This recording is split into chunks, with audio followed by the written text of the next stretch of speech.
आज हम लोग तुगलक वंश शुरू करते हैं। लेकिन तुगलक वंश शुरू करने के पहले हम ये जान लें कि अलाउद्दीन खिलजी पे काफ़ी चर्चा हो गई। अलाउद्दीन खिलजी के बाद जो है एक महत्वपूर्ण शासक और हुए, उनका नाम था कुतुबुद्दीन मुबारक शाह खिलजी। और ये इतिहास की नियति है, इसको हम पढ़ लेते हैं तब आगे तो तुगलक की तरफ चलते हैं। ये इतिहास की नियति है कि समय कैसे करवट लेता है। इतिहास के माध्यम से हम खाली समय के करवट लेने की चर्चा कर रहे हैं। मेरा उद्देश्य सिर्फ यही समझना और समझाना है कि इतिहास बार बार अपने आप को दोहराता है और हमें सदैव इतिहास से सीख लेनी चाहिए। अलाउद्दीन खिलजी ने जिस इतने विशाल, पहले आप जान लें कि अलाउद्दीन खिलजी वंश बताया 1290 से लेकर 1320 तक। 1290 से लेकर 1200 खिलजी वंश के संस्थापक जलालुद्दीन फिरोज खिलजी थे और इन्होंने 1290 से लेकर 1296 तक शासन किया। इनके बाद आपने देखा कि किस ढोल मजीले के साथ अलाउद्दीन ने 1296 से शासन शुरू किया और ये इनका शासन जो है 1316 तक रहा। और 1316 में जो है यानी अलाउद्दीन का शासन कितने दिन रहा? 4 और 16 20 वर्षों तक अलाउद्दीन खिलजी ने शासन किया। और 1316 से जो है लेकर के 1320 तक ये जलालुद्दीन फिरोज खिलजी हैं, ये अलाउद्दीन है और ये आपके कुतुबुद्दीन मुबारक शाह खिलजी हैं। और 1320 से लेकर के 1320 तक ही करीब 5.5 महीने जो है नासिरुद्दीन खुसरो शाह ने शासन किया। और खुसरो शाह के बाद जो है तुगलक वंश की स्थापना होती है। अलाउद्दीन पे काफ़ी चर्चा हो गई। फिरोज शाह, जलालुद्दीन फिरोज खिलजी के बारे में पढ़ा आपने, जलालुद्दीन फिरोज खिलजी और अलाउद्दीन पे चर्चा हो गई। और 1316 में जो है अप्रैल के महीने में एक बड़े योग्य पिता की संतान जिनका नाम था कुतुबुद्दीन मुबारक शाह खिलजी गद्दी पे बैठे। इनकी कहानी अजीब है, दिलचस्प है। पहला तो इन्होंने गद्दी पे बैठते ही जो है जो खलीफा की सत्ता थी उसको मानने से मना कर दिया और स्वयं को अपने को खलीफा घोषित किया। यानी इस तरीके से दिल्ली सल्तनत के वो पहले शासक हो गए जिन्होंने कि स्वयं को खलीफा घोषित किया। और इन्होंने उल इमाम की उपाधि धारण की और खिलाफतुल्लाह की उपाधि धारण की। टाइटल धारण करना, अपने आप को गौरवान्वित करना, ये शासकों का उद्देश्य रहा है। ये प्रथा भारत के संविधान के साथ ही खत्म होती है। एक योग्य पिता की अयोग्य संतान कुतुबुद्दीन मुबारक शाह खिलजी बड़े दिलचस्प व्यक्ति के धनी थे। बरबरनी बताते हैं कि ये जनाब जो है अपने सभा में ही नंगे होकर के दौड़ने लगते थे और इनको स्त्री पुरुषों की नग्न संगत बड़ी पसंद थी। कुतुबुद्दीन मुबारक शाह को, जिनके पिता अलाउद्दीन खिलजी इतने मजबूत शासक थे, इनकी क्या स्थिति थी कि इनको खूब शराब चाहिए होता था, हमेशा शराब में डूबे रहते थे और नंगा होकर के अपने सभा में दरबारियों के बीच में दौड़ते थे। इनको नग्न स्त्री पुरुष के साथ रहना ज़्यादा पसंद था। और ये जनाब यही नहीं, स्त्रियों के पोशाक में भी जो है दरबार में चले आते थे। और इनकी विलासप्रियता इस हद तक थी कि अलाउद्दीन ने जो इतना बड़ा मजबूत साम्राज्य स्थापित किया था, विलासिता अपने साथ बुद्धि विवेक का हरण कर लेती है। बहुत दुर्लभ ऐसा होता है कि विलासिता भी हो, भगवान बुद्ध जैसे हो, महावीर जैसे हो, अपवादों की कमी नहीं है, लेकिन विलासिता में विलास प्रियता नहीं होनी चाहिए। विलास प्रियता ने इनके बुद्धि विवेक दोनों का हरण कर लिया था और इनकी मूर्खता की पराकाष्ठा के चलते इतना बड़ा खिलजी साम्राज्य ये बड़े बामुश्किल 4 साल तक खींच पाए। इन्होंने क्या किया कि अपने हाथ में प्रशासन आते ही पहले इन्होंने कहा कि नहीं भाई भूलो, जो वो भी है भूलो और क्षमा करो। बड़े उदार थे। इन्होंने क्या किया कि जो जेल में बंद कैदी थे उनको उन्होंने छोड़ना शुरू कर दिया, उनको छोड़ दिया।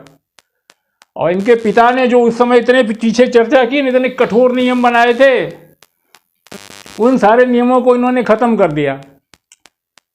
इनके अब्बा जान ने जो तमाम उनको सरदारों को जो दरबार से भगा दिया था, उनको सबको बुला लिया, कहा आओ अब हम आ गए, अब तुम आओ। तो ये स्थिति थी इनकी। पिता के सारे कठोर नियमों को खत्म कर दिया, बंदी गृह में जो लोग बंद थे उनको आज़ाद कर दिया, जो पिता के द्वारा कठोर नियम थे खत्म किया। और जिन सरदारों को इनके अब्बा जान ने कहा था कि निकल जाओ, जो गद्दार थे, उन प्रांतीय सरदारों को इन्होंने फिर से बुला के अपने दरबार में शामिल किया। यही नहीं, कुतुबुद्दीन मुबारक शाह जो है सरदारों के साथ रहने लगा, सरदारों से अपनी दूरी बना के नहीं रखता था। और उसका जो प्रेम था वो क्या नाम, मुबारक हसन को उसने खुसरो खां की उपाधि दी। और उससे इतना लगाव था, मुबारक हसन जिसको उन्होंने खुसरो खां की उपाधि दी, उससे उसको इतना लगाव था कि वो भरी सभा में खुल्लम खुल्ला उसका आलिंगन करता, उसका चुंबन करता। ये भी बताया जाता है कि वो समलिंग कामी और इतर लिंग कामी, वो समलिंग कामी और इतर लिंग कामी दोनों था। खुल्लम खुल्ला वो जो है अमीर, क्या नाम है इनका, मुबारक हसन, जिन्हें की खुसरो खां की उपाधि दी थी, खुसरो खां को चुंबन किया करता था। इसका परिणाम ये हुआ कि जिस केंद्रीकृत शासन की स्थापना अलाउद्दीन ने की थी, उसको इन्होंने चौपट कर दिया। और इनकी कमजोरी का फायदा उठा करके राजपूतों में से मारवाड़ों ने अपने आप को आज़ाद कर लिया। देवगिरी राज्य शुरू से ही काफ़ी दूर था, उनके अंदर वो क्या करके गुलाम होकर रहने की उनकी आदत नहीं थी। देवगिरी ने अपने आप को आज़ाद कर लिया, मारवाड़ ने आज़ाद कर लिया। गुजरात में विद्रोह हुआ, यद्यपि गुजरात का जो विद्रोह था उसे आइनुल मुल्क को उन्होंने भेजा, आइनुल मुल्क ने जाकर के दमन कर दिया। और देवगिरी में इनके पूर्व में जो नीति चली आ रही थी अलाउद्दीन के समय में कि प्रत्यक्ष नियंत्रण किया जाए, इन्होंने प्रत्यक्ष नियंत्रण किया, जबकि देवगिरी का शासन दूर था। अलाउद्दीन सही सोचते थे कितनी दूर जाके शासन करने का मतलब है कि अपने आप को वहाँ फंसाना। कोई इतना यातायात का साधन तो उन दिनों अच्छा नहीं था, और दिल्ली से देवगिरी जाना, सेना लेकर के वहाँ से लौटना। और जब तक देवगिरी गए तब तक पता चला कि दिल्ली में इतने षड्यंत्रकारी होते थे, सत्ता के आसपास की सत्ता का पतन हो गया। हुआ भी यही कि जब देवगिरी इन्होंने सोचा कि नहीं, अलाउद्दीन ये अप्रत्यक्ष रूप से इनडायरेक्ट शासन करते थे, वहाँ किसी को नियुक्त कर दिया, वहाँ से माल मटेरियल मंगा लिया। इन्हें लगा नहीं हम सीधे चलेंगे, वहाँ माल वाला देश है, दक्षिण से बहुत ज़्यादा धन संपदा थी, तो ये कह नहीं चलेंगे, हम वहाँ गए। उसका परिणाम यही हुआ कि यहाँ पे दिल्ली में विद्रोह हो गया, बड़ा भारी षड्यंत्र हो गया दिल्ली में, बड़े मुश्किल से उसका दमन कर सके।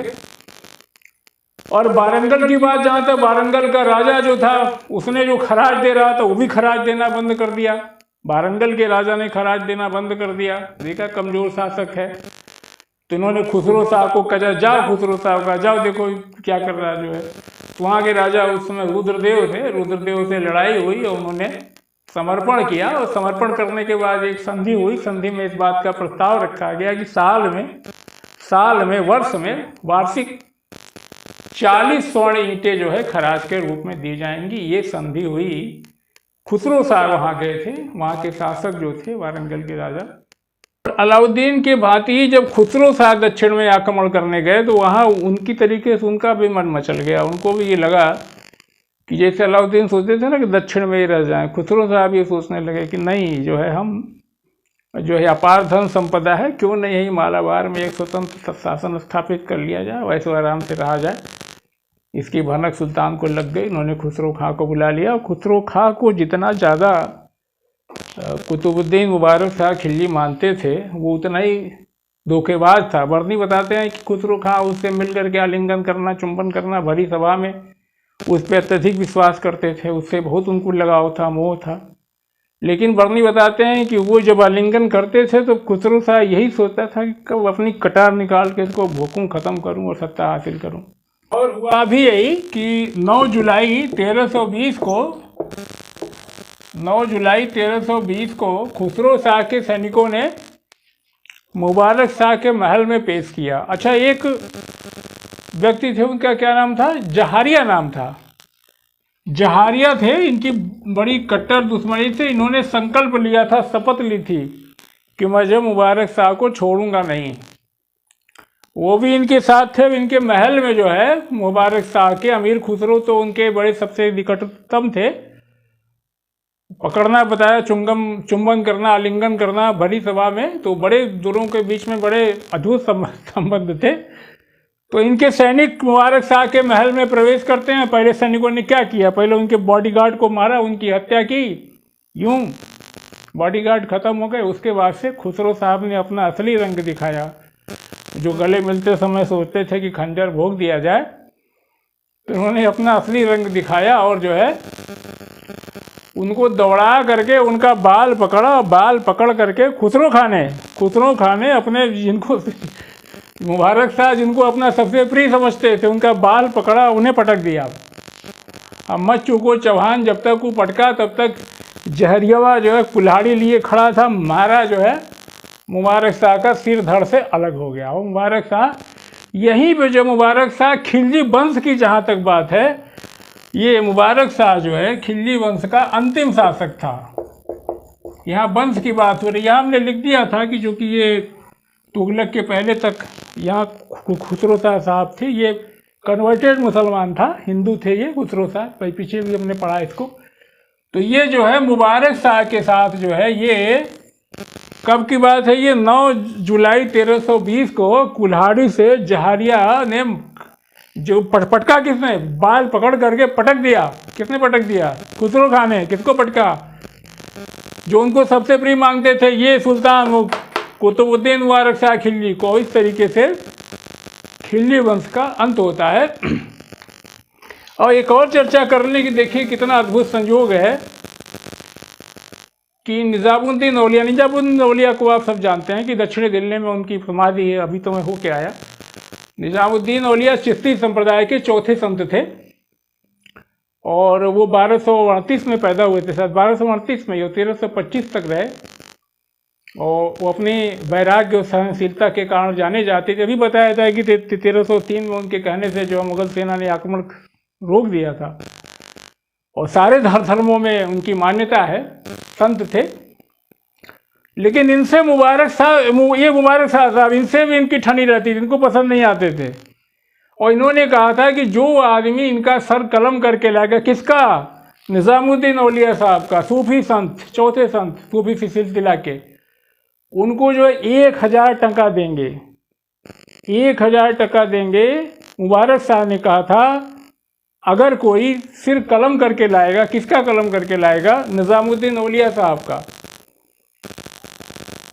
और दिल्ली में ये रवाज था कि वहाँ के जो भी प्रसिद्ध व्यक्ति हुआ करते थे, वो नए चंद्रमास के प्रारंभ में सुल्तान को से मिलने, सुल्तान को दरबार करने, सुल्तान से मिलने जाया करते थे। ये परंपरा थी, चाहे वो राजकीय सेवा ही नहीं कि गवर्नमेंट ऑफिशियल जो शाही सेना में है, ऐसा नहीं। सारे लोग जो कि प्रतिष्ठित थे, सम्भ्रांत थे, वो जो है नए चंद्रमास का जब प्रारंभ होता था तो वो जाकर के सुल्तान के दरबार में सुल्तान से मिलते थे, उनको शुभकामनाएं देते थे। जैसे विश करने के लिए न्यू ईयर पे लोग जाते हैं, तो नया चंद्रमास, नया साल लगता था, तो वहाँ लोग विश करने जाते थे। लेकिन ये नहीं जाते थे। ये निजामुद्दीन औलिया साहब कभी विश करने नहीं गए। वही वजह था कि सुल्तान नाराज रहता था। अच्छे, इनके पिताजी जो थे अलाउद्दीन खिलजी से भी उन्होंने मिलने को मना किया था, तो अलाउद्दीन खिलजी ने कहा नहीं, हम ही चल के मिल लेते हैं। लेकिन मुबारक शाह खिलजी को ये था कि ये अगर बंदा हमसे मिलने नहीं आएगा तो इसको हम छोड़ेंगे नहीं। और उन्होंने कहा कि अगर अगले चंद्रमास के दिन हमसे मिलने निजामुद्दीन औलिया नहीं आएंगे तो उनको जो है राजाज्ञा दी जाएगी, ऐसा शाही फरमान दिया जाएगा कि उनको सैनिक जाएंगे पकड़ के घसीटते हुए ले जाएंगे, सावधान, अगले चंद्रमास में तुम्हारा हमारी सभा में उपस्थित होना अनिवार्य है। लेकिन निजामुद्दीन औलिया साहब संत थे, घबराए तो मनुष्य थे, संत भी तो मनुष्य ही होता है, घबराए होंगे। फिर गए अपने माता की कब्र पे जाकर के उन्होंने प्रार्थना की कि हमारा रक्षा करो। और वो निजामुद्दीन औलिया की दुआ अल्लाह ने कबूल की होगी। हुआ यूँ कि उसके पहले ही जो है बताया आपसे कि जहारिया ने जो है कुल्हाड़ी से इनकी उस चंद्रमास आने के पहले ही इन जनाब की मुबारक शाह खिलजी की हत्या कर दी गई। वही जिस हत्या की चर्चा कर रहे हैं कि खुसरो खां ने उठा करके बाल पकड़ के पटक दिया और जहारिया ने मारा, कुल्हाड़ी खींच करके गर्दन अलग हो गया। वह व्यक्ति जो निजामुद्दीन औलिया के सिर की कीमत 1000 टका रखा था, अगले चंद्रमास आने के पहले ही उनकी गर्दन खुद सर से कलम कर दी गई। और मुबारक शाह के बाद नासिरुद्दीन खुसरो शाह गद्दी पर बैठा। नासिरुद्दीन खुसरो शाह मुबारक शाह के बाद गद्दी पे बैठा, मुबारक शाह की हत्या करके, और उसने अपने नाम का खुतबा पढ़वाया, अपने नाम के सिक्के भी डलवाए, और वो अपने आप को कहता था कि वो पैगंबर का सेनापति है। उसने उपाधि ली, पैगंबर के सेनापति की उपाधि ली। और उसके राज्य के जो लोग उसके शत्रु थे वो कहते थे कि इसके आने से इस्लाम खतरे में पड़ गया है। वो खुसरो खां, आपको पता है कि वो मूलतः हिंदू था और मुसलमान धर्म उसने बाद में स्वीकार किया था, वो कन्वर्टेड मुसलमान था। और इधर खुसरो शाह ये सोचे कि उन्होंने अपनी सत्ता को कैसे बनाए रखा जाए, उसके लिए उन्होंने किया कि जो उस समय के अलाउद्दीन के विश्वासपात्र सरदार थे सबको ख़त्म कराओ, और उसी तरीके से जो उनके वफादार सैनिक थे, वफादार सरदार थे, उन सब की उन्होंने हत्या करा दी। उनके वंशज थे कि खानदान के जो भी लोग थे उनको भी उसने मरवा दिया। तो एक तरफ तो अपना सिंहासन निष्कंटक करने के लिए उसने ये सब किया, और दूसरी तरफ उसने ये काम किया कि जो और सरदार थे उनको जो है तोहफा देके, इनाम देके अपने आप में मिला लिया। कहा भाई हमारा समर्थन करो और आप मुझे अपना समर्थन दीजिए, उनको अपने में मिला लिया। और यहाँ तक कि निजामुद्दीन औलिया साहब का भी उसने नैतिक समर्थन प्राप्त किया, जो कि मुबारक शाह असफल रहा था। और इस तरीके से उसने जो है राज्य चलाने की कोशिश की, लेकिन 5.5 महीने अप्रैल से लेकर के सितंबर तक ही 1320 में उसका समय है। और दीपलपुर के गवर्नर थे गाजी मलिक साहब। तो गाजी मलिक अकेले ऐसे बचे थे अधिकारी जिन्होंने कि एकमात्र ऐसे अधिकारी थे जिन्होंने कि खुसरो शाह की जो निज़ाम को, इनकी हुकूमत को नहीं माना। कहा कि ना ना ना ना ना, और नारा क्या दिया, जैसे आज नारा देते हैं हिंदू खतरे में है, ऐसे ही नारा दिया। किसने नारा दिया? गाजी मलिक ने। गाजी मलिक ने कहा कि मुसलमान खतरे में है। गाजी मलिक ने मुसलमान खतरे में नारा लगाया, और उसकी निगाह जो है कहाँ थी? कुर्सी पे थी। तो जब खतरे में होता है तो कुर्सी खतरे में दिखती है, कोई धर्म खतरे में होता होगा, नहीं पता। तो इस्लाम खतरे में कह के उसने कुर्सी पे निगाह लगाई। और बड़ी रोचक बात है कि उसकी सेना में न सिर्फ ताजिक थे, तुर्क थे, मेवाती थे, खुरासनी थे, बल्कि जो है दोआब के राजपूत भी सम्मिलित थे। गाजी मलिक की सेना में दोआब के राजपूत भी शामिल थे, जो कि इस्लाम खतरे में कह के गद्दी को कब्जाना चाहते थे। गाजी मलिक ने क्या किया कि इसके लिए उन्होंने इस इस्लाम खतरे में कह करके उन्होंने नारा दिया। और जाहिर सी बात है कि उनका निशाना जो है कौन थे? निशाना उसका नासिरुद्दीन खुसरो शाह थे। और 7 सितंबर की बात है, 7 सितंबर 1320 को, कि 5 सितंबर 1320 को जो है इनके बीच में, नासिरुद्दीन खुसरो शाह और गाजी मलिक के बीच में युद्ध हुआ, भयंकर युद्ध हुआ। और वहाँ से खुसरो शाह भाग गए, मैदान छोड़ के भाग गए। कब हुआ? 5 सितंबर 1320 को युद्ध हुआ, भाग गए। लेकिन बाद में पकड़ करके उनकी भी वही गति हुई जो उन्होंने मुबारक शाह की थी, मतलब उनका भी गला धड़ से अलग कर दिया गया, इनकी हत्या कर दी गई 5 सितंबर को। उसके बाद से वहाँ लोगों ने गाजी मलिक से कहा कि अब आप आइए सत्ता संभालिए। इसने कहा मैं सत्ता उत्ता नहीं संभालूंगा, उनका कोई वंशज हो उसको वो बना दीजिए। अब वंशज नहीं हो तो अमीर बैठ जाए, अमीर ये फैसला कर लें कि किसको सुल्तान बनाया जाएगा, राजा बनाया जाएगा, बना दिया जाए, हम इंटरेस्टेड नहीं। मगर बहुत दबाव पड़ने पे इसके 2 दिन बाद यानी 7 सितंबर 1320 को अलाउद्दीन 7 सितंबर 1320 को अलाउद्दीन का जो महल था, क्या नाम था उसका, 1000 स्तंभ वाला महल। 1000 स्तंभों वाले महल में 7 सितंबर 1320 को गाजी मलिक ने प्रवेश किया। और अगली तारीख है 8 सितंबर 1320 की, जिसमें गाजी मलिक जो है गयासुद्दीन तुगलक की उपाधि धारण करके तुगलक वंश की स्थापना करते हैं। यहाँ से हम पढ़ेंगे तुगलक वंश के बारे में। आज इतना ही।